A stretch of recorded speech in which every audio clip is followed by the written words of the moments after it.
Hello' বন্ধুসকল, আপুনি নিজৰ অসমখনৰ বিষয়ে কিমান জানে?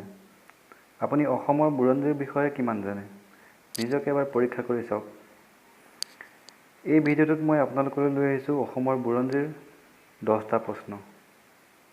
এই 10টা প্ৰশ্নৰ প্ৰতিটো প্ৰশ্ন দিয়াৰ পাছত 10 ছেকেণ্ডকৈ সময় দিয়া হ'ব আপোনাক এটা প্ৰশ্নৰ শুদ্ধ উত্তৰ দিবলৈ।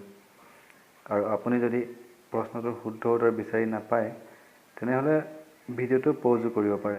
আৰু আপুনি যদি প্ৰশ্নটোৰ উত্তৰটো আগতীয়াকৈ জানে তেনেহ'লে 10 ছেকেণ্ড শেষ হোৱাৰ আগতে উত্তৰটো কমেণ্ট বক্সত জনাওক। আৰু এই ভিডিঅ'টো যদি চাই ভাল লাগে তেনেহ'লে লাইক কৰি দিব। আৰু আপুনি যদি আমাৰ চেনেলত নতুনকৈ আহিছে তেনেহ'লে চেনেলটো ছাবস্ক্ৰাইব কৰি দিব। আৰু এই ভিডিঅ'টো যদি ভাল লাগে তেনেহ'লে নজনা সকলোলৈ শ্বেয়াৰ কৰিব পাৰে। তেনেহ'লে আহক আমি সময় নষ্ট নকৰি ভিডিঅ'টো আৰম্ভ কৰোঁ।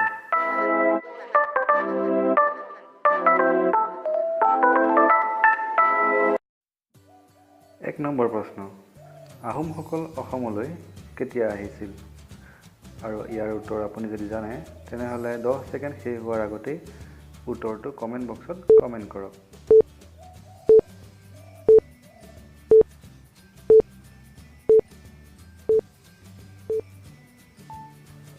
আৰু ইয়াৰ উত্তৰ হ'ল ত্ৰয়োদশ শতিকাৰ প্ৰথম ভাগত।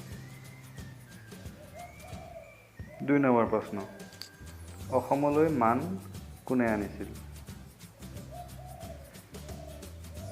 আৰু ইয়াৰ উত্তৰটো যদি আপুনি জানে তেনেহ'লে তলত কমেণ্ট বক্সত কমেণ্ট কৰক।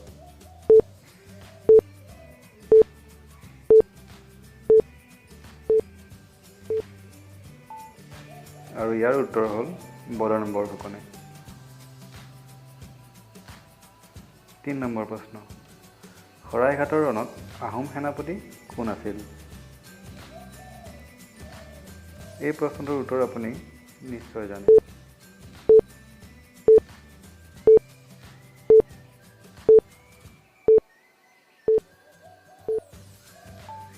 আৰু ইয়াৰ উত্তৰ হ'ল লাচিত বৰফুকন।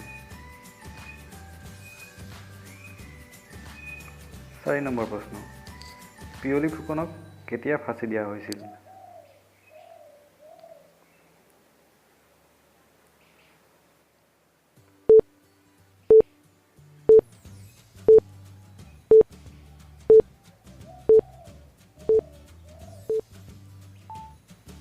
আৰু ইয়াৰ উত্তৰ হৈছে 1830 চনত।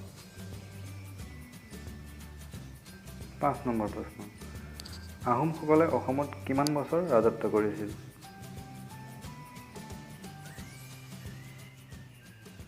আৰু ইয়াৰ উত্তৰটো যদি আপুনি জানে কমেণ্ট বক্সত জনাবলৈ নাপাহৰিব।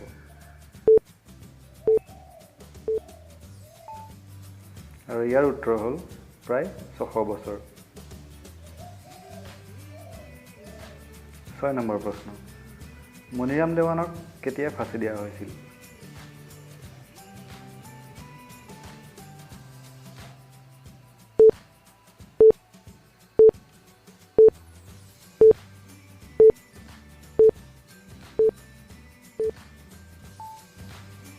আৰু ইয়াৰ উত্তৰ হৈছে 1858 চনত।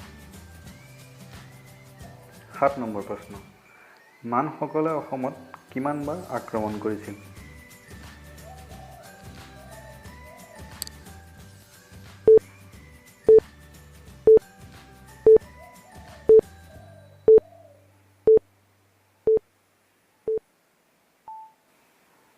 আৰু ইয়াৰ উত্তৰ হ'ল 3বাৰ।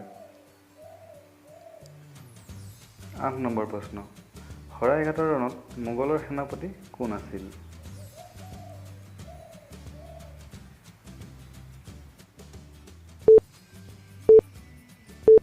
আৰু আপুনি যদি উত্তৰটো জানে তেনেহ'লে কমেণ্ট বক্সত কমেণ্ট কৰক। আৰু ইয়াৰ উত্তৰ হৈছে ৰামসিংহ। 9 নম্বৰ প্ৰশ্ন, অসমৰ আটাইতকৈ ওখ মন্দিৰটোৰ নাম কি? ইয়াৰ উত্তৰটো যদি আপুনি জানে তেনেহ'লে 10 ছেকেণ্ড শেষ হোৱাৰ আগতে কমেণ্ট বক্সত কমেণ্ট কৰক।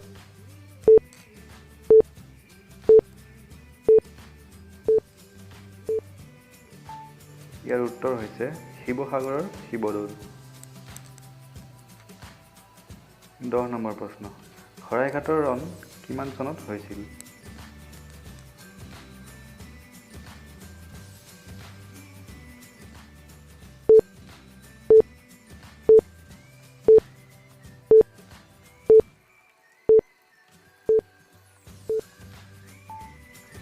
আৰু ইয়াৰ উত্তৰ হৈছে 1671 চনত। বন্ধুসকল, আমাৰ এই ভিডিঅ'টো চাই কেনেকুৱা লাগিলে? যদি ভাল লাগিছে লাইক কৰি দিব আৰু এই ভিডিঅ'টোৰ বিষয়ে কিবা ক'বলগীয়া থাকিলে কমেণ্ট বক্সত কমেণ্ট কৰিব। আৰু শেষত সকলোলৈকে ধন্যবাদ জনালোঁ।